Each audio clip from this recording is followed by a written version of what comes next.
Hi, welcome to our tutorial on how to integrate Chip with Bubble to handle pay-per-use credits in your no-code AI projects. For those of you new to Chip, Chip makes it easy to sell AI tools the way you want. Effortlessly set up credit packages and charge for usage of your GPT or AI app, then get paid in Stripe. To build your AI no-code app, there's really three major steps. First, we need to set up Chip. Second, we'll set up Bubble and OpenAI. And finally, we'll integrate Chip and Bubble. Let's get into it. Step 1. Setting up Chip. Let's kick off by setting up your app on chip.ai. First, click Get Started at chip.ai. Once you're in, go to Applications and click New Application. Add your application name and decide on how many free trial credits you want to give your new users. I'm going to pick 100. Next, let's set up your credit packages. These allow your users to top up when they run out of credits. As you can see here, I've already set up 2 credit packages. To change your credit packages, go into the Packages tab and click New Credit Package. Fill out the info and preview your checkout page back in the Branding and Checkout tab. Step 2. Preparing Bubble. Now let's switch gears to Bubble. For this tutorial, I'm going to walk through a super simple use case just to show you how to set up Chip with Bubble. In later videos, we'll explore more exciting use cases. For now, my app has 2 input fields where a user writes their product description and the tone of voice that they want. This gets sent to OpenAI, which returns perfectly written Facebook ads copy so they can convert more users. In your app, it's essential that you have a sign-up and login flow ready in Bubble, as Chip needs a unique identifier for each user, such as their email or their UUID, to issue them their credit balance. To test everything is working, I have an Accounts page, which shows the logged-in user's email, UUID, credit balance, and a button to buy more credits. If you need tutorials on how to set this all up, we've linked to a few in the comment section below. Step 3. Install the Chip plugin. Go to the Plugins tab and click Add Plugins. Search for Chip and click Install. We've made it super easy to integrate Chip into Bubble with our new Chip Bubble plugin. This simplifies the credit-based payments to 3 simple actions you can use across your app. The Get Current Credit Balance action actually creates a new consumer in Chip and issues them the free credits you defined in Step 1. If the consumer already exists when this is called, the action will return their credit amount, which is great if you want to show the user how many credits they have. The Record Transaction action is for you to put at the end of any workflow where you generate something using AI. Just select how many credits your workflow costs, and this action will deduct credits from the user. The third action, Get Payment URL, returns a payment page for your user to purchase more credits. This is perfect for pop-up messages, notifications, and buttons that nudge your user to buy more credits. For each action, remember to fill in the necessary parameters and copy your Chip API keys for authentication. You can find these in the Integrations tab in Chip. Okay, so we have everything we need for charging our users, but still no AI. This step will look very different depending on your use case, but for this example, I'm going to set up a very basic AI action. To do that in Bubble, I need to click Plugins and search for the API connector, and click Install. Bubble's API connector allows us to set up APIs. APIs allow different applications to talk to each other. For my Facebook ad generator, I need to pass data from Bubble to OpenAI and back to Bubble to display to my user. Once you've got the API connector installed, create an OpenAI account by visiting openai.com and clicking Login, then API. Once you're in OpenAI, go to the playground and select the Complete Playground, because our AI app generates or completes text for Facebook ads. This is where you can test out your prompts and configure your settings. For my Facebook ad generator prompt, I'm going to set up my prompt like this. Write copy for a Facebook ad with the following information. I'm going to put in a product, and as an example, I'll put a flying car. I'm going to define a tone, which is upbeat, and then leave the next variable here, add copy, empty. This is the part that I want OpenAI to complete. If I click Submit, we can see how it works. Make sure you have the model set to Text DaVinci 03. This is a great model because it balances speed with cost. I'll leave all the other settings as they were and click View Code. This is going to show you the code to use in the Bubble API connector.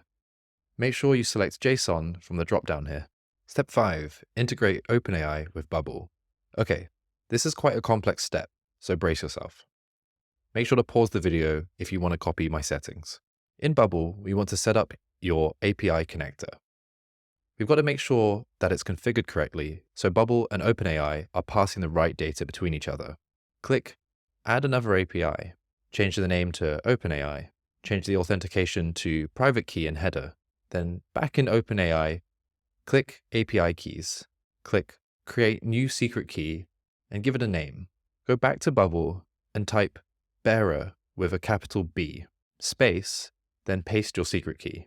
Copy all of that and put it in the development key value as well. Add a shared header for all calls and type content type, and for value type application/JSON. Now we need to create the action. Click expand. Rename the action to add copy. Select use as action and set the data type to JSON. The type is a post, and type in this URL https://api.openai.com/v1/completions. Back in OpenAI, delete any generated text and click View Code. Select JSON and click Copy. Paste that into the body back in Bubble. Now we want to set up variables so our user can input dynamic text into this prompt. We're going to use the greater than and less than symbols to create two variables. Delete the text in the prompt that you want to replace with your user inputs. For my use case, I'm going to add the variable description, where I wrote flying car, and the variable tone, where I wrote upbeat. Now you'll see two variables show up below. Make sure to uncheck private because we want our user to access these. To test this, let's add a test input. Let's write for add copy a MacBook Pro 14-inch and write it in a professional tone of voice. Now let's click initialize call to test if there's any errors. And if you get a return value screen like this, your API call ran successfully. If you click into the raw data, you can see that there's a choices list inside this JSON object.